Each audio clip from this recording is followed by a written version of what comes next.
नित्य भावना 86।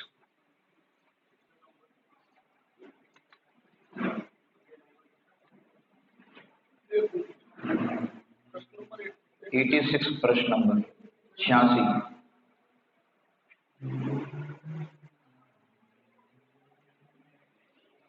नैक न्यायक भाव भाव अन्य वांछा कुछ नहीं अनुभूति न्यायक भाव में वर्ते सुकाल अनंत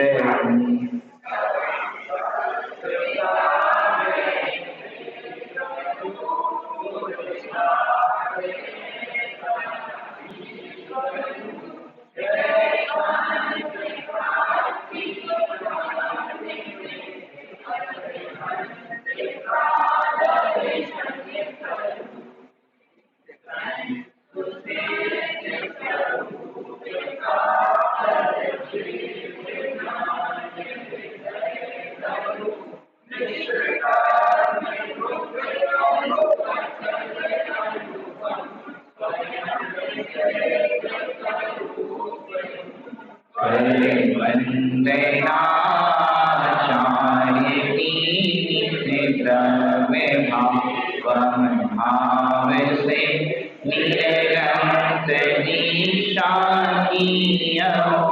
हो भावना अतिचाव से हो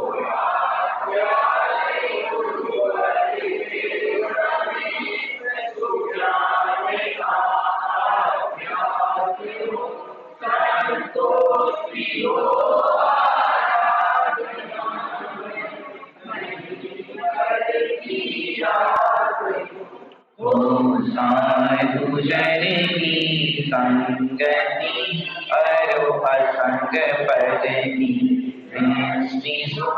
जग से उदासी हो सहज वैराग्य में मन सृष्टि हो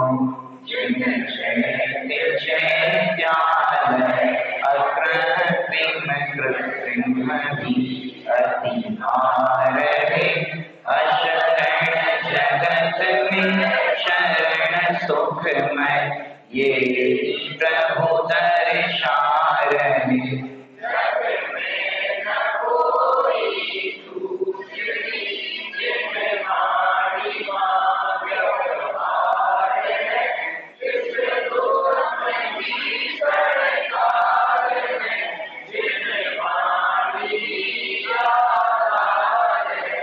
जिन धर्म ही सत्यार्थ भाव से सहज वस्तु स्वभाव है जो है अहिंसा रूप जिसमें नहीं विराट भाव है भूल लक्षण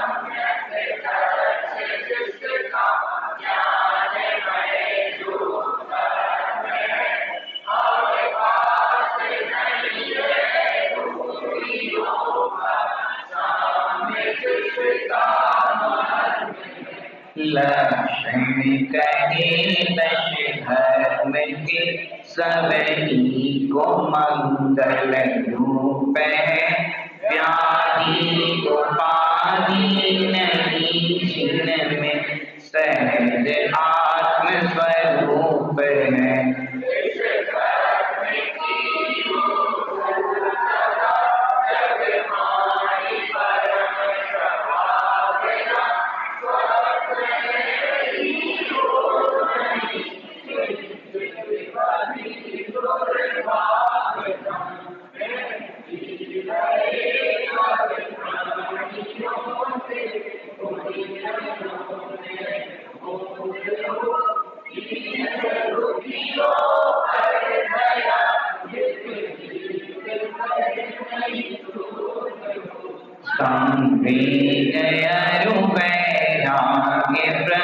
प्रतिगत सदा होती रहे और भूमि में धर्म की बीज शुभ बोते रहे, हो धर्म पर हो प्रति सहज उत्साह अंतर में सदा समभाव मंगलमय रहे, कुछ पाप नहीं लागे सदा मुरझान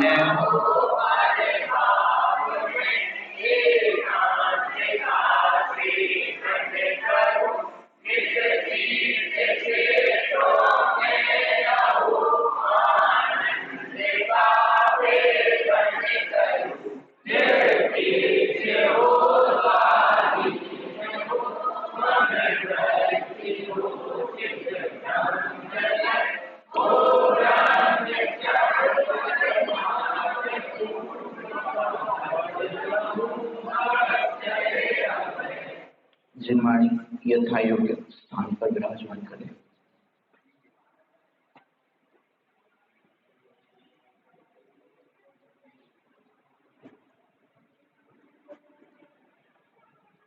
तथा प्रारंभ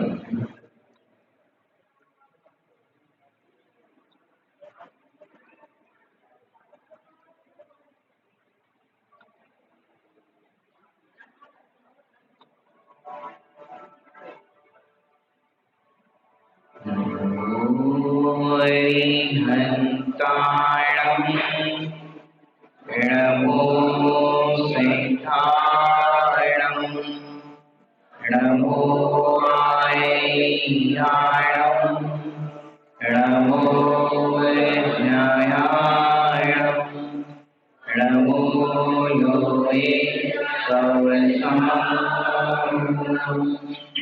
ऐसो पंचणमो यारो सर्व पाप प्रणाशयो मंगलान् च सर्वेषु परमं भूमि मंगलम्।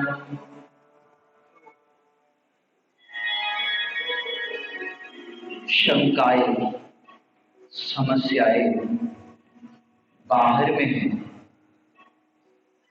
और समाधान अंतर में है। किसके अंतर में?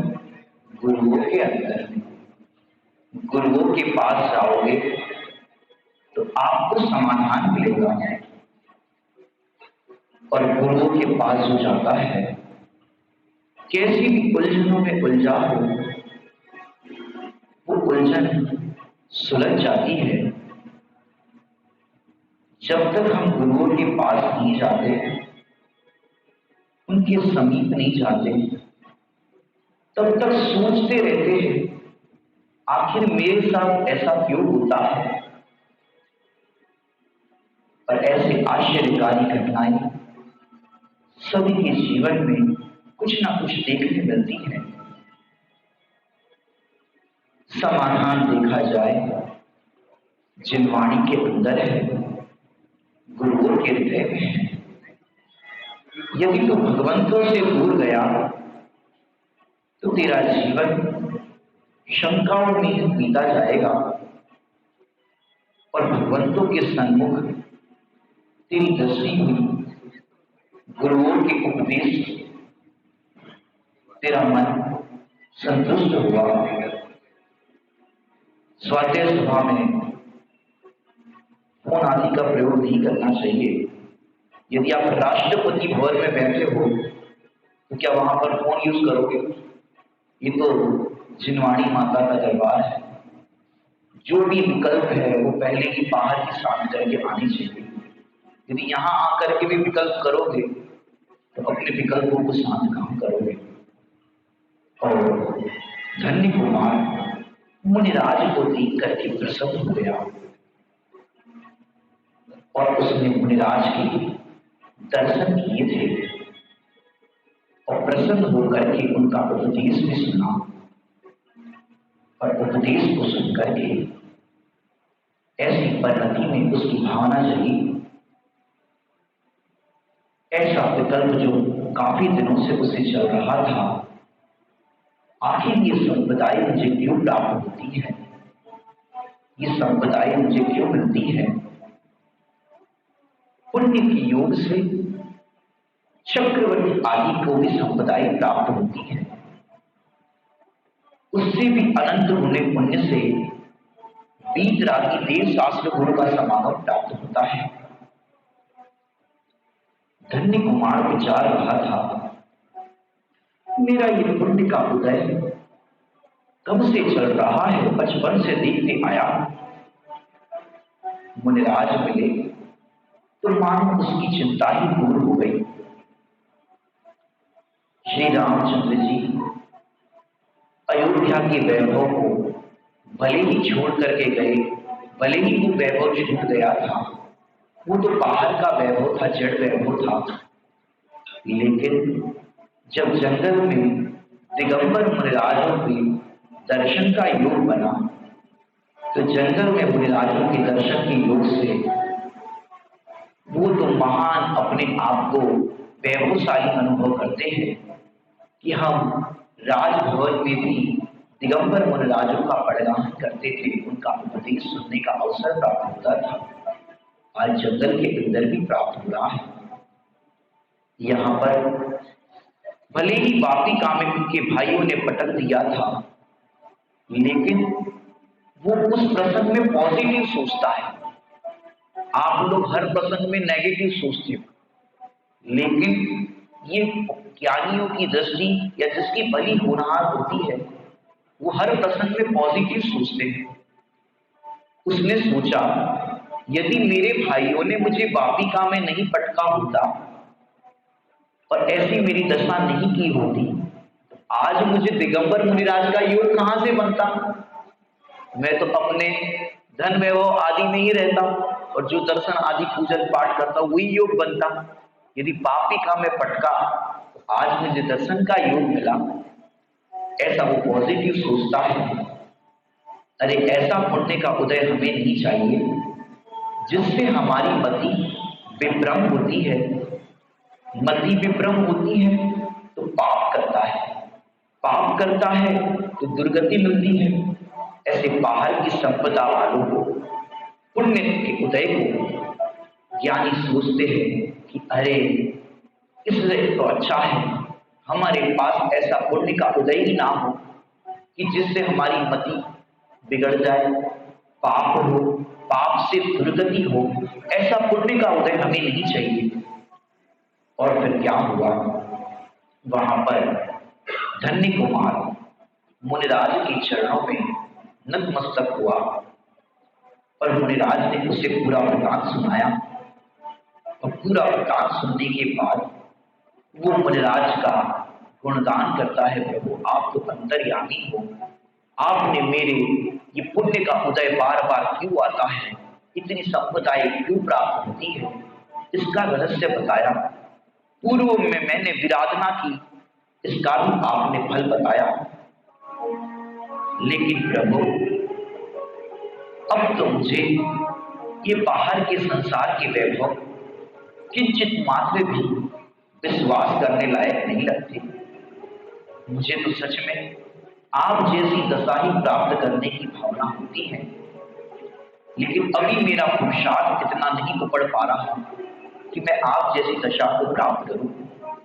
और ऐसे मुनिराज के चरणों में उसने भावना भाई कि मुझे भी ऐसा मुनिराज जैसा अतीन्द्रिय आनंद का वैभव प्राप्त हो।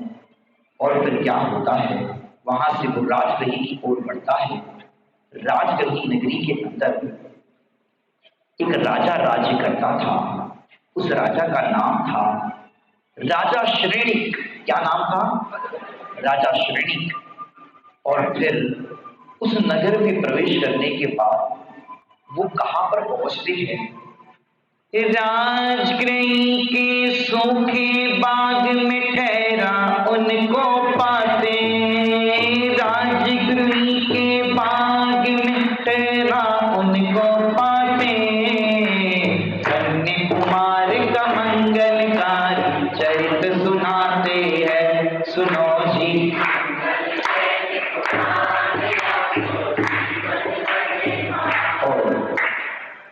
राजगृह का उद्यान काफी सालों से सूखा पड़ा था।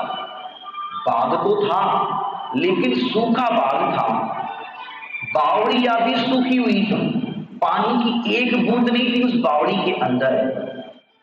और वहां एक कुसुम दत्त नाम का एक सेवक बैठा था, वो किसी का इंतजार कर रहा था। और कौन आएगा ऐसा सद्भाग्यशाली कि जब ये बगीचा हरा भरा होगा। सेठ जी ने नियुक्त किया था उस माली को और उस घड़ी का इंतजार वो कर रहा था। सुबह से आ जाता, शाम तक बैठा रहता, लेकिन अब तक कोई ऐसा नहीं आया था कि जिसके निमित्त से वो सूखा बाग हरा भरा हो जाए, बावड़िया सूखी थी वो हरी भरी हो जाए। कभी वो वृक्षों को सींचता, कभी वो कुछ करता, कभी कुछ करता, लेकिन वो वृक्ष सींचने पर भी सूखे ही रहते थे। ऐसा क्या था? और वो वृक्ष हरा भरे नहीं होते थे। ऐसे ही आत्मार्थी इंतजार करता है, मेरे गायक का अनुभव कब आएगा, जब मेरे लिए आत्मा की बगिया कब ये पल्लवित होगी, कब ये हरी भरी होगी। और वो बाग हरा भरा अब तक नहीं हुआ था, लेकिन जब तक धन्य कुमार नहीं आए तब तक ऐसा था।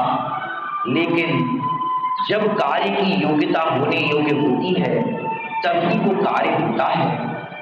कितने ही द्रव्यों को लाते रहना, लेकिन जब तक उसका नियामक कारण नहीं आता, उसके नियामक कारण का प्रयोग नहीं होता, तब तक वो कार्य का होना असंभव है। ऐसे ही सम्यक दर्शन के लिए जीव कितना ही दया, दान, पूजा, व्रत, स्वाध्याय आदि शास्त्रों को भी पढ़ ले, लेकिन शास्त्रों को पढ़ करके उस शास्त्र में बताए गए विषय का इस भगवान आत्मा को ना देखे, उसको ना जाने, तो सम्यक तो 3 काल में नहीं हो सकता। जैसे ही उद्यान के अंदर प्रवेश हुआ और प्रवेश होते ही वहां पर जैसे ही उद्यान में प्रवेश हुआ, वो सूखी हुई बगिया हरी भरी हो गई। और जो ही कदम रखा उस वृक्षों में मानो जान आ गई। माली सोच रहा है कौन आ गया, अभी कोई दिख तो नहीं रहा है। पूरा इतना बड़ा बाग था, वहां कोई दिख भी नहीं रहा था कि इतना बड़ा बाग, लेकिन कुछ दिख नहीं रहा है क्योंकि वो पीछे सींच रहा था। और बगिया देखी तो एक साथ पूरे जितने भी वृक्ष थे हरे भरे हो गए। फिल्म में एनिमेशन होता तो आपको दिखा दे कैसे एकदम हरे भरा हो जाता है। और जैसे ही माली ने देखा हरा भरा बाग हो गया, ऐसे ही जो आत्मा की जीव अपनी इस आत्म की बगिया को सूखा हुआ देख रहा था, जैसे ही गायक का अनुभव हुआ तब ये आत्मा की बगिया हरी भरी हो गई। उसके अंदर सम्यक दर्शन, सम्यक ज्ञान और सम्यक चारित्र के फूल खिल उठे और आत्मा आराधक रत्नत्रय की प्राप्ति होने पर प्रसन्न होते और वो पूरा बाग हरा भरा हो गया। जैसे गायक की परिणति में गायक का अनुभव होने पर आत्मा की परिणति में आनंद आनंद लहराता है, ऐसा ही यहाँ पर हुआ। क्या होता है? जाकर एक वृक्ष के नीचे ध्यान में मग्न हो गए, जाते ही एक जगह बैठ आत्म ध्यान में मगन। भाव शुभाशुभ सौन्याय गायक तत्व अनंत, पुण्य प्रभाव से सूखा बाग हरा भरा दिखाते। धन्य कुमार का मंगलकारी चरित्र सुनाते हैं, सुनो जी।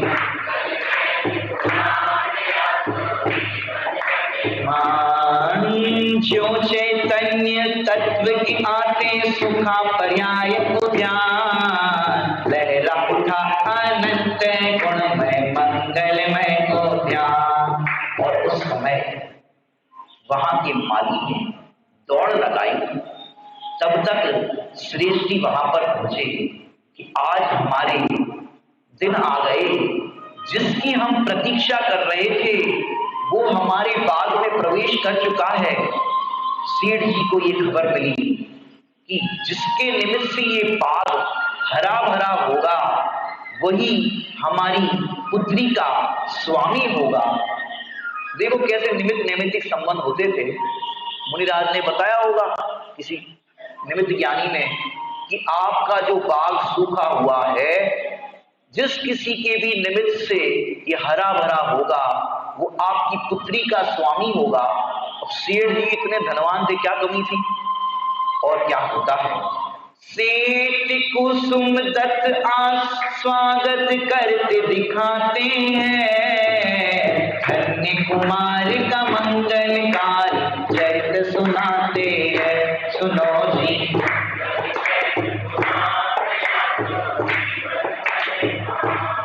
और वहां पर धन्य कुमार पेड़ के नीचे आत्मा के ध्यान में बैठे थे, हाथ पे हाथ धरे थे।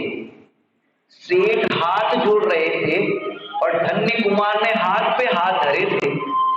तुम हाथ फैलाओगे तो फिर तुम्हें हाथ पे हाथ धराने वाला कौन बताएगा। जो हाथ पे हाथ धरते हैं उनके हाथ जोड़े जाते हैं, और जो हाथ जोड़ करके भीख मांगते हैं वो तो हाथ फैलाते ही रह जाते हैं। और क्या होता है, पुण्यवंत नर जहाँ जहाँ जाए वहाँ सहज ही आदर पाए, पापात्मा जहाँ जहाँ जाए वहाँ पे अनादर पाए। किया आदर देव गुरु का प्रकृति की किया आदर देव गुरु का प्रकृति भी देखो आदर करती।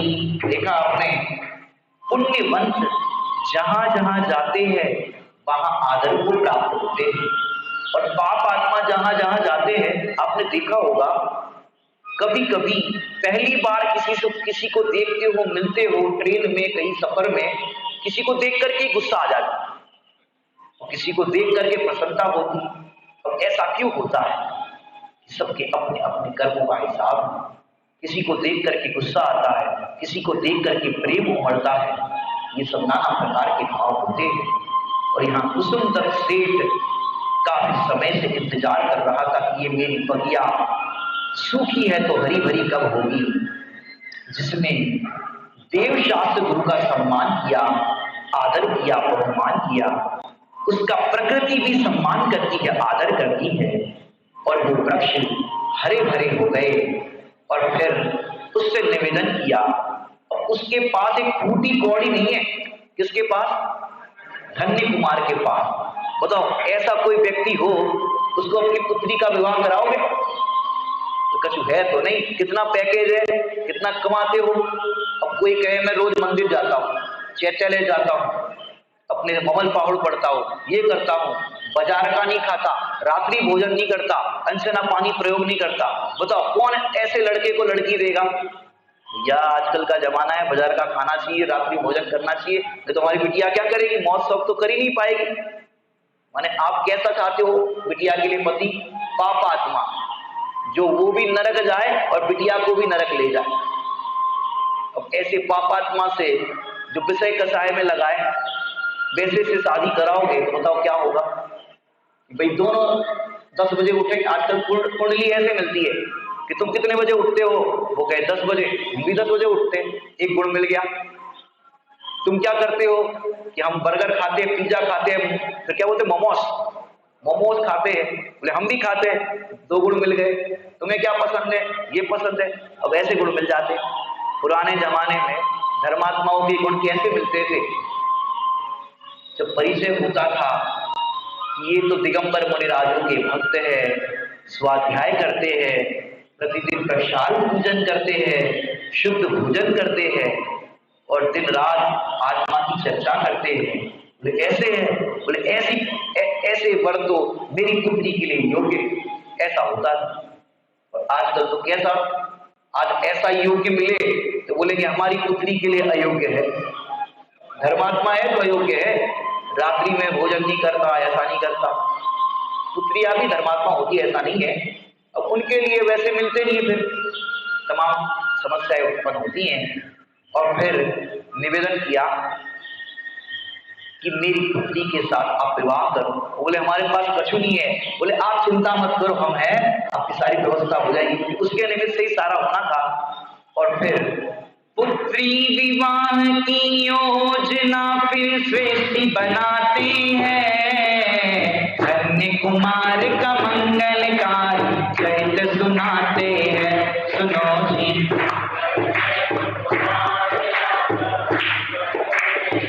और उस समय पुत्री के विवाह की सेठ जी योजना बनाते हैं कुसुमदत्त से। पूरे नगर के अंदर आदर को प्राप्त होने वाले ऐसे सेठ जी थे, और अपनी पुत्री के साथ उन्होंने विवाह रचाया धन्य कुमार का। भले ही उसके पास कुछ नहीं था, लेकिन पुण्य था। पुण्य से कार्य होते हैं जगत में। आप पुराण भी देखोगे, रामचंद्र जी लक्ष्मण जी जब वनवास में थे, अनेकों शादियां हुई। वनवास में कुछ भी नहीं था, फिर भी शादी हुई। पुण्य योग से सब व्यवस्थाएं हो जाती। पांडवों का देखो, वनवास में थे, कछु नहीं था, वहां भी शादी हो रही है। पुण्य कराता है ये सब। हमको लगता है हम अपनी बुद्धि से, चतुराई से ऐसे करके ऐसे करेंगे, लेकिन बड़े बड़े करोड़पति, पैसे वाले, पढ़े लिखे, उन लड़कों की भी शादी नहीं होती, उन लड़कियों की भी शादी नहीं होती। पिताजी की चप्पल है गिर जाती है, लेकिन जब तक योग्यता नहीं आती शादी की तो नहीं होती, बात नहीं बनती। सच देखा जाए तो उस समय विवाह उसका होता है। क्या हुआ कि ऐसे धन्य कुमार वहां पर गया और पूरा वृत्तांत सेठ जी ने बताया कि ऐसे ऐसे निमित्त ज्ञानी ने कहा था कि जिसके निमित्त से ये बात हरा भरा होगा, उसके साथ मेरी पुत्री का विवाह होगा। और फिर क्या हुआ? उद्यान खिला सृष्टि विवाह तो आकर के खड़ा, वैसे संकित उद्यान खिलते मुक्ति सुंदरी।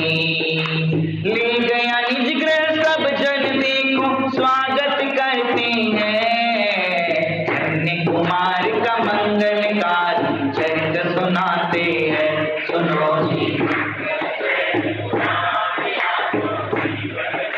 अब देखो, ये तो हमने आपको पहले से शादी का बता दिया, लेकिन अब इसके अंदर एक ट्विस्ट हुआ कि ऐसा ट्विस्ट उसके अंदर हुआ कि पुत्री से कहा कि बेटा तुम्हारा विवाह ऐसे ऐसे इससे होना है, निमित्त ज्ञानी ने ऐसा कहा था। तो वो कन्या कहती है पुण्यवान है तो क्या हुआ, परीक्षा तो होनी चाहिए उसकी भी। पुराने जमाने में स्वयंवर भी होते थे ना, तो परीक्षाएं होती थी। यदि कोई इस खेल में जीतेगा तो उसके साथ विवाह होगा, ऐसा तमाम होता था। तो उसने कहा कि पुण्यवान है, ज्ञानवान भी है, चलो धर्मात्मा है, लेकिन इसके अंदर दिमाग तो कुछ होना चाहिए। पुण्य से क्या होता है, दिमाग नहीं हो, दिमाग से पैदल हो, ऐसे उसके साथ थोड़ी ना मैं शादी करूंगी। तो उसने उस धन्य कुमार के सामने मोतियों का ढेर लगाया और एक धागा रख दिया, कुछ बोला नहीं, मोतियों का ढेर लगाया, धागा रख दिया और ऐसे बैठ गई। अब फिर क्या हुआ? मोतियर दोरा पुष्पवती ने परीक्षा हेतु दिए, कुंवर ने सुंदर हार बनाया हर्षित हो, कुंवर ने सुंदर हार बनाया हर्षित हो। अब बताओ, जिंदगी में कभी कोई काम नहीं किया था धन्य कुमार ने? अभी आपके सामने मोतियों का ढेर रख दे, हार रख दे, अब ऐसे ऐसे कछु कर लो, अब कभी टूट भी जाए धागा, कभी कुछ भी हो जाए। उसने जीवन में कोई काम नहीं किया था, लेकिन बनना है जोड़ी, तो ऐसा सुंदर हार बनाया, वो देख करके प्रसन्न हो गई। ऐसे ही जो ज्ञान में गायक को पिरोते हैं, रत्नत्रय का हार बनाकर तुम्हें दिखाते हैं। ऐसे ही जो ज्ञान में गायक को पिरोते हैं, रत्नत्रय का हार भी को बना कुमार का मंगलकारी चरित सुनाते हैं, सुनो जी।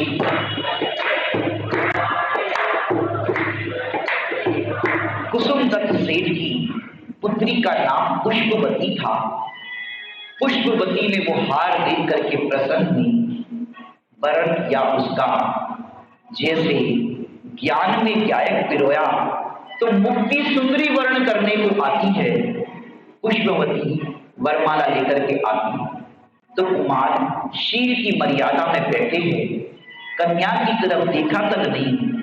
जैसे धर्मात्मा मुक्ति सुंदरी का वर्ण करने बैठे हो और वो मुक्ति सुंदरी को नहीं देखते, मुक्ति की भावना भाने वाले को भी मुक्ति नहीं मिलती।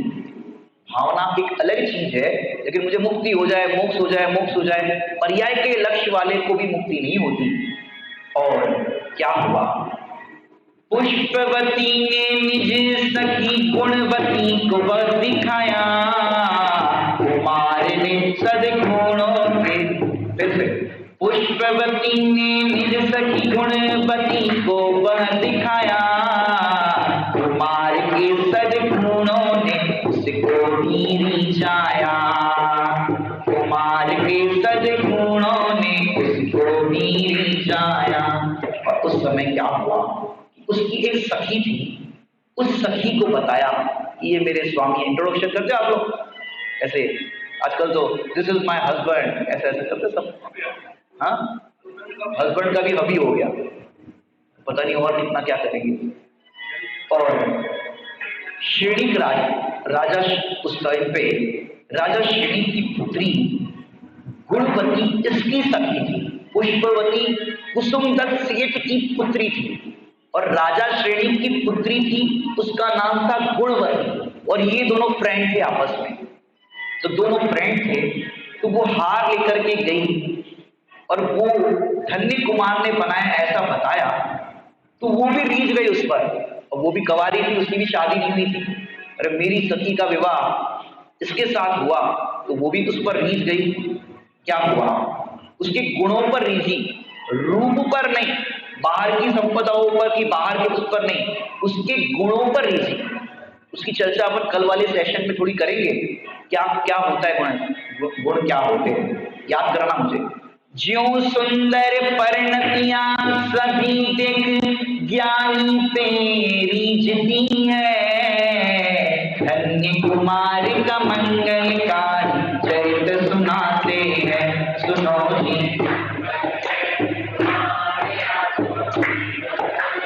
और वो सखी उस गुणवती माने गुणवती है, वो पुष्पवती से क्या कहती है, गुणों का धाम श्रेष्ठी कुंवर पाया, सौभाग्यशाली तू है। पर को अब देखो, सखी को तो उसने कहा कि तू तो सौभाग्यशाली है, ऐसे धर्मपरायण तेरा ऐसा पति है, तुझे ऐसा स्वामी मिला है। पर श्री गुरु यहाँ पर क्या कहते, अपन लोग व्यवहार में कहते ना, भैया इनको तो बड़े बढ़िया अच्छा मिल गया, इनको तो ऐसा मिल गया, ऐसा मिल गया। आप जो ऐसा कहते हो ना, इनको अच्छा वर मिल गया, इसको अच्छी पत्नी मिल गई, अपने यहां तो अनुमोदना करने का भी पाप बंद है। तो नहीं बन, अनुमोदना करते हैं ना, अच्छा मिल गया, ऐसा मिल गया, उसका भी पाप बंद है। श्री गुरु कहते हैं, पर को वरने वाली सौभाग्यशाली नाही रे। उसने पर का वर्ण किया, वो सौभाग्यशाली नहीं है। सौभाग्यशाली वही जो निज गायक को वरती है। समझ आया कि नहीं आया? पर को वरने वाली कैसे सौभाग्यशाली हो जाती है। आजकल लोग अच्छी जोड़ियां कहते ना, ये बहुत अच्छे है, पैसे वाले का घर मिला, ऐसा मिला, बहुत सौभाग्यशाली, अच्छे। शादियों में लोग नाश्ता पानी करने आते हैं, गुणगान करके चले जाते हैं, अच्छा मिला। एक आध साल 2 साल बाद जाकर के देखो, वही लड़ रहे हैं, ये वही मर रहे हैं, आपस में बन नहीं रही है, तलाक हो रहे। बताओ किसको सौभाग्यशाली कह रहे थे आप? जिसको अच्छा कह रहे थे, अब क्या दशा हो रही है। लेकिन पर को वरने वाली सौभाग्यशाली नहीं होती, जो गायक को वरते हैं वे ही सौभाग्यशाली होते हैं। निज का साथी निज गायक, सच्चा साथी लखना, जिसका भी योग कभी ना हो उसका स्वामी एक स्वर स्वामित्वमयी संबंध शक्ति है कि अपना गायक है तो वास्तव में मैं तो अपने गायक का ही स्वामी हूं। मेरा अधिकार तो मेरे गायक पर ही है, अपनी पर्याय का अधिकार तो अपने गायक पर है, ये स्वामी है। और गायक का वर्ण करते ही उनको कभी वैधव्य दशा नहीं होती। जो अपनी परिणति गायक का वर्णन करती है उसको कभी स्वामी का, अपने चैतन्य नाथ का वियोग नहीं होता। और जो पर का वर्ण करते हैं तो वहां तो वियोग होना ही है, पहले पति का हो या पत्नी का हो, किसी ना किसी का तो होगा ही। ये बाहर के संयोगों में तो वियोग होता है, लेकिन चैतन्य नाथ का वर्ण करने पर वियोग नहीं होता। और वहां पर विवाह होता है। विवाह के बाद क्या घटना घटित होती है ऐसी कि उसकी सखी तो रीझ ही गई थी। पर उस समय क्या होता है, एक बार धन्य कुमार राजगही नगरी में ऐसे ही घूम रहे थे। अब संपदा इतनी है कि कछु काम करना ही नहीं है, कोई उठा पटक कुछ करना ही नहीं है। संपदा इतनी सी थी कि एक ही कन्या है, क्या करना।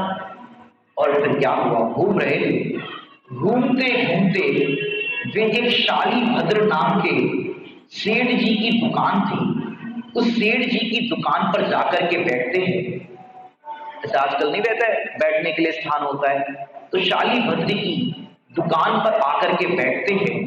और जैसे ही दुकान आई, उसका अद्भुत तेज था। उस तेज को देखा, जैसे स्वामी जी का भी एक अद्भुत तेज था कि जैसे मद्रास के अंदर, साउथ के अंदर जब कानी स्वामी गए तो उस समय वहां के लोग ना गुजराती जानते ना हिंदी जानते। साउथ वाले ना गुजराती आती ना हिंदी आती।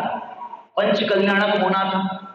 अब सारी सभा लगी हुई है, अब प्रवचन हुआ। अब हिंदी वाले हो तो एक साधन में भी यदि हिंदी भाषी पहुंच जाए तो बोले आज हिंदी में चलेगा। दूर से आया साधन, अपने ये जब जाते थे अपने शोभालाल जी और ये वीडियो वाले सेठ जो बोलते ना, वे जब जाते थे बोले आज ये आए हैं तो हिंदी में प्रवचन चलेगा। अब वो मद्रास में गए, हिंदी भी नहीं आए, गुजराती भी नहीं, मतलब गुजराती भी नहीं आए श्रोताओं को।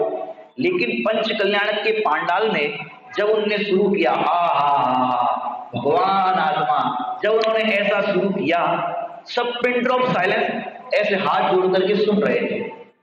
अब प्रवचन पूरा होने के बाद जो वहां के साउथ के पंडित जी थे, वो पंडित जी ने सोचा कि हमारे यहाँ के लोग हैं, हिंदी गुजराती जानते नहीं है, अब इनको मैं साउथ की भाषा में, उनकी तमिल भाषा में थोड़ा सा प्रवचन का सार बता देता हूँ। और जैसे ही पंडित जी ने माइक हाथ में लिखा और उनकी वहां की तमिल भाषा में बोलना शुरू किया, सब लोग बातें करने लग गए, आवाज करने लगे। और जब स्वामी जी का प्रवचन चल रहा था, पिन ड्रॉप साइलेंस सुन रहे थे, मैंने सुई गिरे तो भी आवाज आए, ऐसा हो रहा था। लेकिन फिर पूछा कि भाई क्या बात थी, क्या बात थी, प्रवचन में तुम्हें कुछ समझ में आया? हम इतना तुम्हारी तमिल भाषा में बोल रहे और तुम आवाज कर रहे हो, डिस्टर्ब कर रहे हो, और उनके प्रवचन में तो शांति से सुन रहे थे। बोले प्रवचन में हमको कितना समझ में आया, क्या समझ में आया ये नहीं, पर इतना समझ में आया वे हमें भगवान आत्मा कहकर के बुला रहे थे। अब तक हमको ऐसा किसी ने नहीं बुलाया साउथ के अंदर। इतना समझ में आया कि भैया ज्ञानियों की वाणी जो होती है ना, वो तिर्यंच जीव भी उसका भाव समझ लेते, पर ऐसा भाव का भाव भाषण हो जाता है। इसलिए प्रत्यक्ष देशना का बहुत कीमत है। और बाजार में जा रहे थे, शालीभद्र सेठ की दुकान पर, वहां से जा रहे थे, दुकान पे कोई ग्राहक नहीं था, और उसका तेज देखा और देखा भाई ये कौन है, क्या है, कहां से आए। तो थोड़ा टाइम पास करते ना आप लोग, ऐसे ही उसने बुला दिया शालीभद्र सेठ ने, और भाई कहाँ जा रहे हो, कौन हो, क्या हो, बैठो यहाँ पे। बैठ गए, और जैसे ही बैठे बिठाया, और जैसे ही वो बैठे धन्य कुमार, वैसे ही दुकान में ऐसी भीड़ मची। वो जवेरी थे, सोना चांदी की ज्वेलर्स की दुकान थी शालीभद्र सेठ की। इतनी दुकान में भीड़ मची, वो धन्य कुमार तो एक जगह बैठे रहे, और इतनी भीड़ 15 मिनट में शालीभद्र ने, सेठ ने इतना कमा लिया कि पूरा महीना कमाए तो भी नहीं मिले। 15 मिनट में इतना कमाया, सोचो। अब ऐसा होने पर शालीभद्र को लगा कि भैया ऐसे तो महीना भर में इतनी बिक्री नहीं होती, इसका आना और इससे ऐसा ऐसा प्रभाव होना, ऐसा मतलब उसका बाहर में ये होना, दुकान का चलना हक्का पक्का हो गया कि ये तो पुण्यवान है। बैठते ही धन का लाभ होता हुआ दिखते, जो देव गुरु के लिए बैठा ते लाभ ही लाभ पाता। धन्य कुमार का मंगलकारी चरित सुनाते हैं, सुनो जी। और उस समय क्या हुआ, वो शालिभद्र ने कहा कि भैया तुम एक काम करो, रोज हमारे पास आके बैठा करो, थोड़ी अपन तत्व चर्चा करेंगे, तो आके बैठा करो। उसका भाव क्या था, ये आए बैठे और हमारी दुकान खूब चले। बोले ऐसे तो ये रोज आने वाला है नहीं, रोज कैसे आएगा, एक आध दिन तो कोई आ जाए, ऐसे थोड़ा फालतू में पहुंच जाए। लेकिन उसने सोचा कि यदि मेरी बहन का विवाह इससे कर लो और ये मेरे जीजा जी बन जाए, हम साड़ू भाई बन जाए, फिर तो क्या बात है। और उसने कहा, हो प्रसन्न निज बहन सुभद्रा का विवाह करते हैं, धन्य कुमार का मंगलकारी चरित सुनाते हैं, सुनो जी। और उस जमाने में हालांकि एक से अधिक शादियां होती थी, सेठ होते थे, धनवान होते थे, राजा होते थे, इस तरह से विवाह अनेक होते थे। और उस समय सुभद्रा के साथ इसका विवाह नक्की हुआ। इसमें पहली पत्नी को कोई आपत्ति नहीं होती थी, बचपन से ही उनकी शिक्षाओं में पढ़ाया जाता था कि भाई ऐसे एक राजा के, एक सेठ की अनेक पत्नियां होती है, तो ऐसा उस जमाने में चलता था, तो उनको भी कोई आपत्ति नहीं होती थी। और सुभद्रा का विवाह शालिभद्र सेठ की बहन का धन्य कुमार से हुआ। अब कितनी पत्नियां हो गई, एक पुष्पवती और ये सुभद्रा, दो पत्नियां हो गई।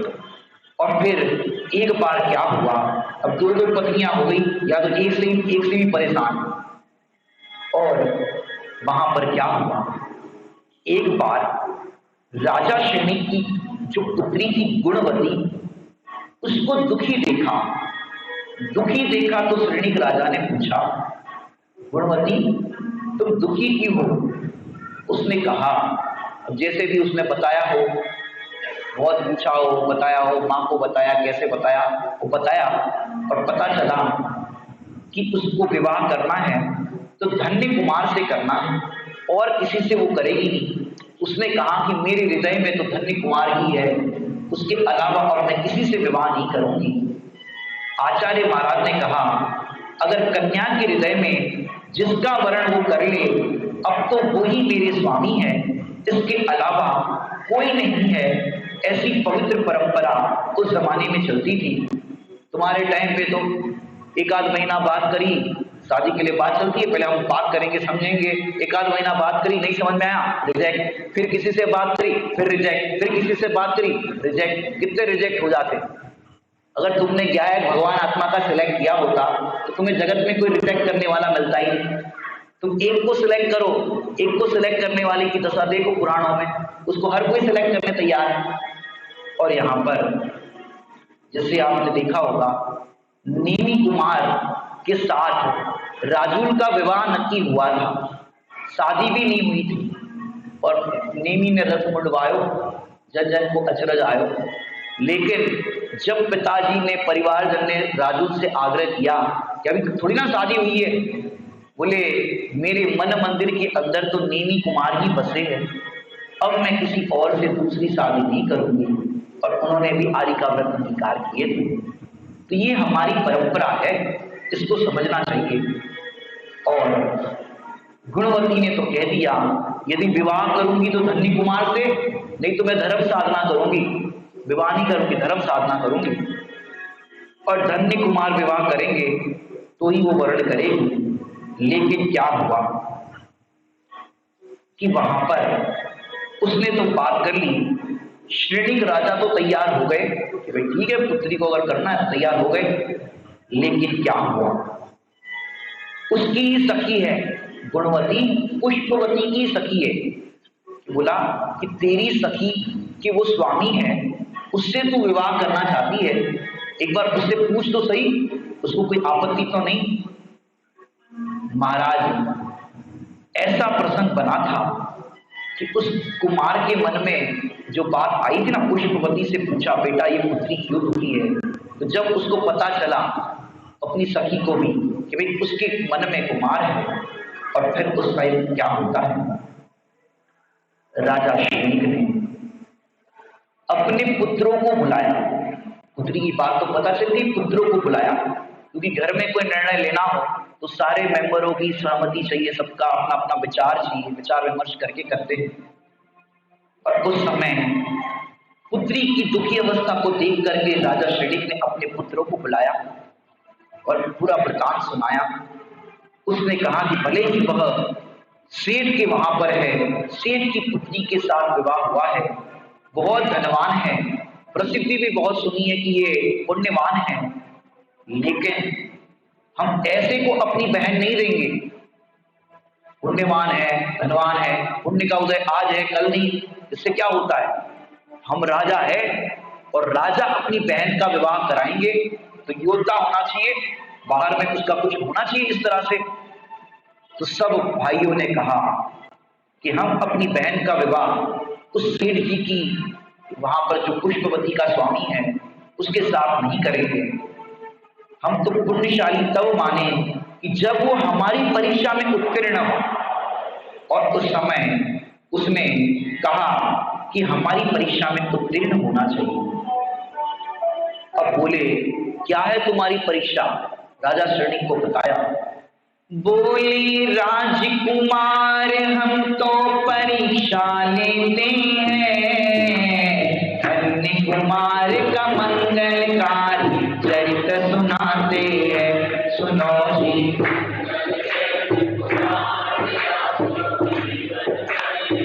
और वहां पर क्या होता है, सेठ जी, अब तो सेठ जी कहलाएंगे, धन्य कुमार सेठ, सब धनवान हो गए, सब शादी भी ऐसे घर में हो गई, तो सेठ जी धन्य कुमार हो गए। उसको खबर भिजवाई कि ऐसे ऐसे, और वो बात इसको भी पता चल गई थी पुष्पवती को, और बचपन से ऐसी सखी थी पुष्पवती और गुणवती, बचपन से ही साथ बड़े हुए। और शादी तो सबकी अलग अलग हो जाती, एक की यहाँ हो गई, एक की यहाँ हो गई, तो सखियां अलग हो जाती है ना।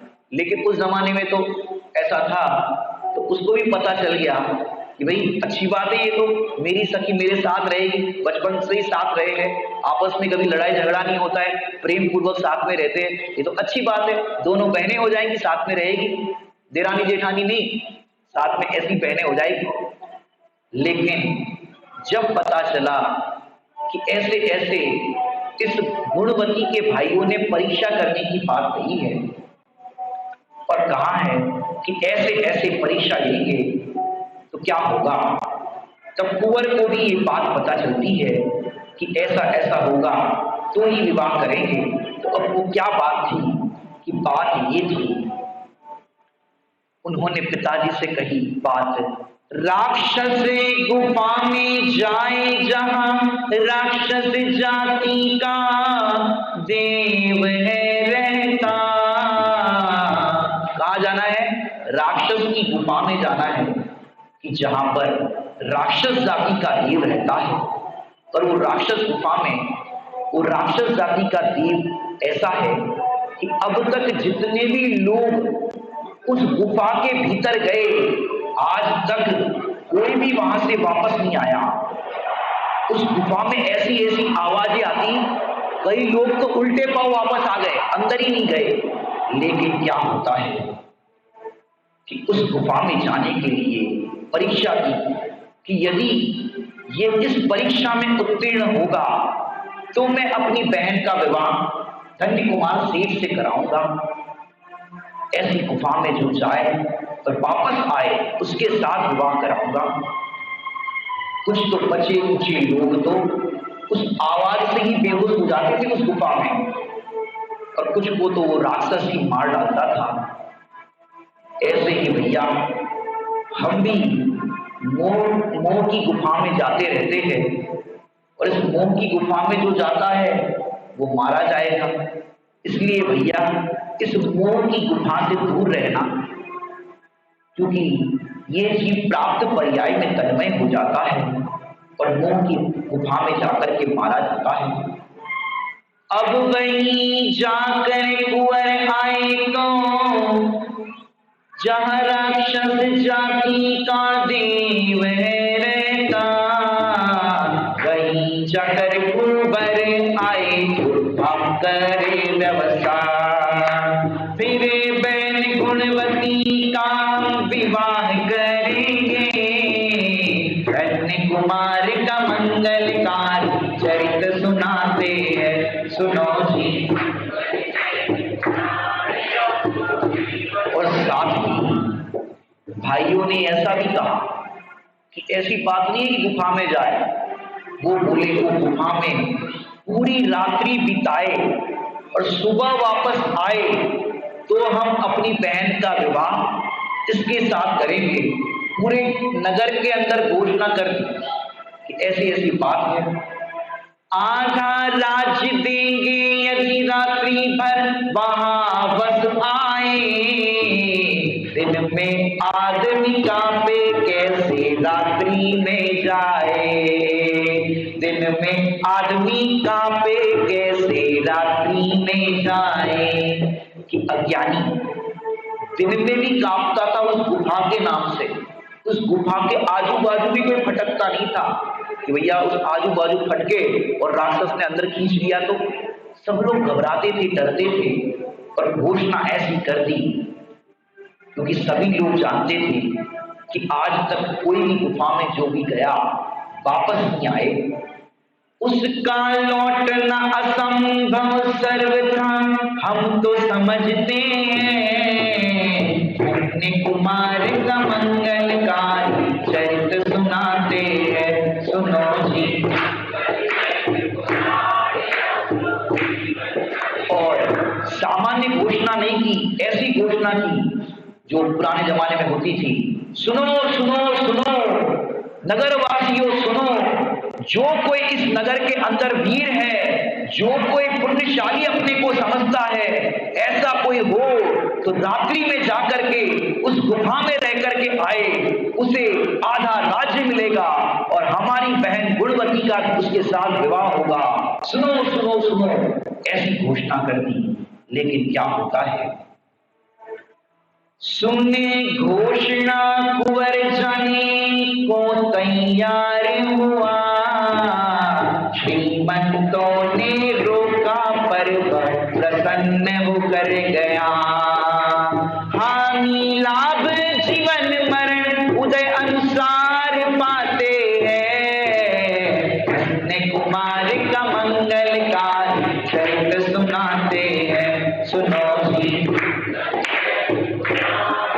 तो जीवन बने जब ऐसी घोषणा सुनी, जो कोई अपने को पुण्यवान समझता हो, अपने को वीर समझता हो, क्योंकि जब जब किसी की वीरता को ललकारा गया है तो वीर आकर के खड़े हो जाते हैं। ऐसे ही यहां पर इसका पुण्य तो था ही, लेकिन साथ में पाप भी था। मुनिराज ने कहा था पुण्य तो है ही, लेकिन थोड़ा बहुत पाप का अंश भी रह गया है, तो पाप का अंश भी उदय में आएगा, ऐसा पहले ही बता गए थे। लेकिन उसने विचार किया, हानि लाभ जीवन मरण तो अपने उदय के अनुसार होता है। सारे लोग उसे रोक रहे थे, अरे मत जाओ कुमार, दो दो पत्नियां हैं, इतना धन वैभव है, क्या जरूरत है, क्या करने की जरूरत है। दोनों पत्नियां उसे रोक रही थी कि स्वामी मत जाओ, ये परीक्षा बड़ी कठिन है, हम तो इसी गांव में बचपन से रह रहे हैं, आज तक उस गुफा से कोई वापस नहीं आया और आप जाने की बात करते हो। तो वो कुमार क्या कहते हैं, बिना उदय के कोई किसी का कुछ नहीं करता, प्रभु परमेश्वरी हृदय में बसा कर निशंक चला, भय भी भयभीत हो तो उस आत्मा को भाते हैं, कन्या कुमार का मंगलकारी सुनो जी।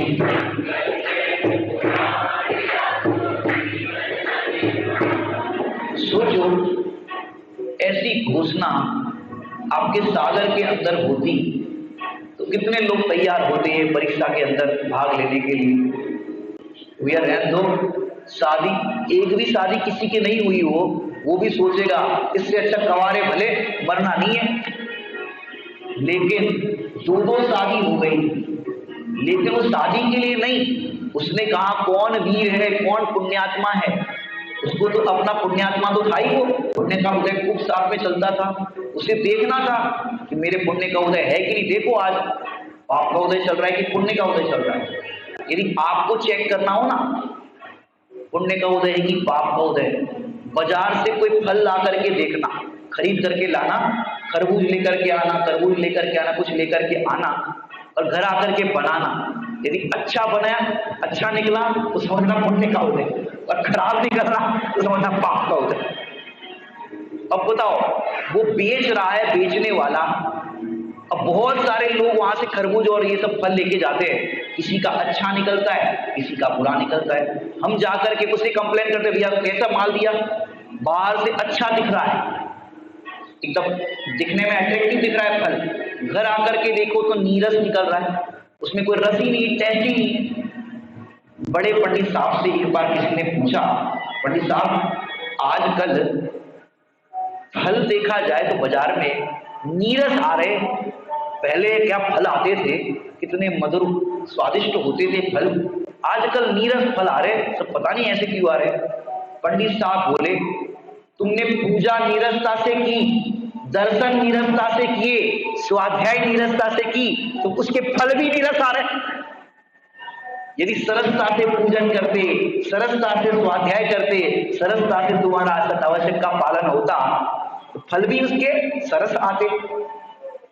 या ऐसा ही होता है, बाहर में निमित्त नैमित्तिक ऐसे संबंध होते हैं।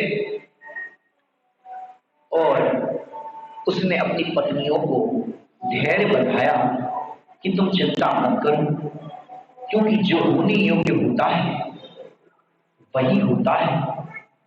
सुभद्रा भी कह रही है स्वामी, पुष्पवती भी कह रही है, भला ऐसी परीक्षा देने की क्या जरूरत है, हम बात करेंगे राजा से, हमारी सखी है, कोई और उपाय बन जाएगा।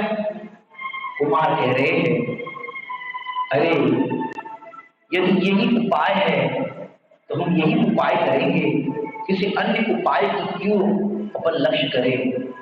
उसने कहा, मैं यूं गया और यूं आया। स्वामी ऐसा नहीं होता, हमने खूब देखा है, जितने गए वो भी ऐसा ही कह रहे थे, हम यूं गए यूं आए, लेकिन अब तक कोई वापस नहीं आया।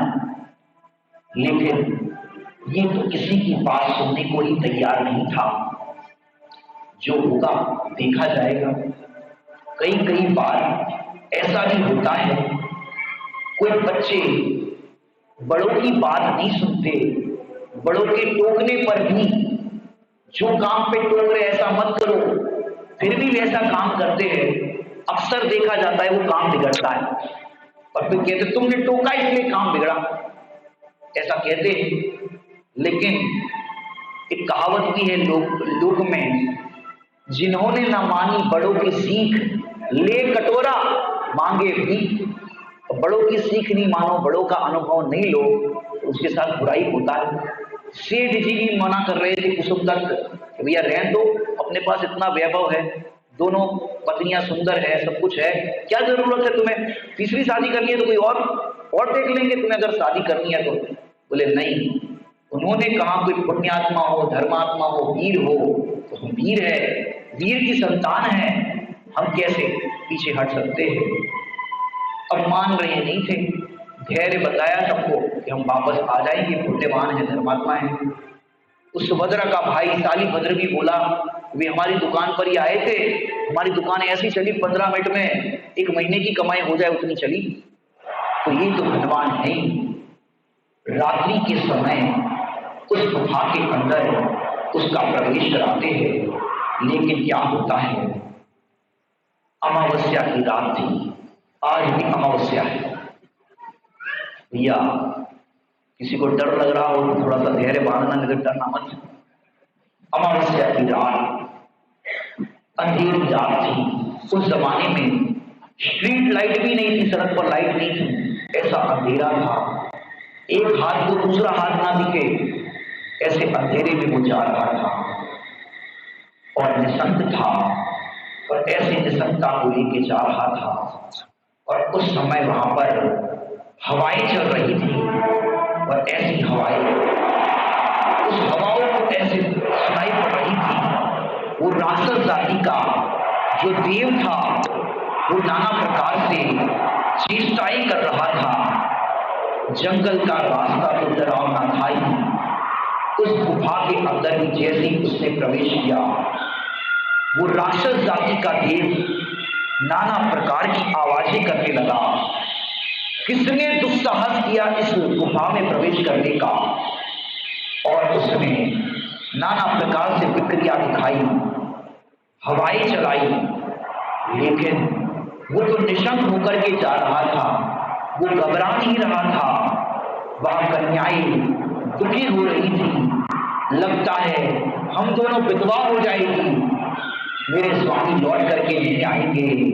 और ऐसे विचार कर रही थी। तो वो पंच परमेश्वरी भगवान का स्मरण कर रही थी और वो राक्षस नाना प्रकार की चेष्टाएं कर रहा था।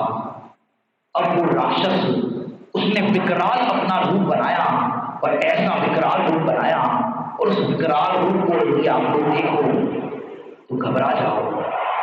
ऐसा विकराल रूप, बड़ी बड़ी आंखें, बड़े बड़े दांत, डरावना ऐसा चेहरा उसने बनाया। और उस डरावने चेहरे को जब उस धन्य कुमार ने देखा तो धन्य कुमार की दृष्टि उस राक्षस पर पड़ी। तो राक्षस पर पड़ने पर उस राक्षस ने ऐसा प्रहार किया उस धन्य कुमार पर। अब वो प्रहार, कैसा प्रहार किया? क्या धन्य कुमार बच पाएंगे या नहीं बच पाएंगे? क्या वो मूर्छित हो जाएंगे? क्या कोई उसकी रक्षा करने के लिए वहां पर आएगा? क्या होगा? जानने के लिए देखिए अगला एपिसोड ओम सुधेवी। चलो भैया, पिक्चर पूरी हो गई।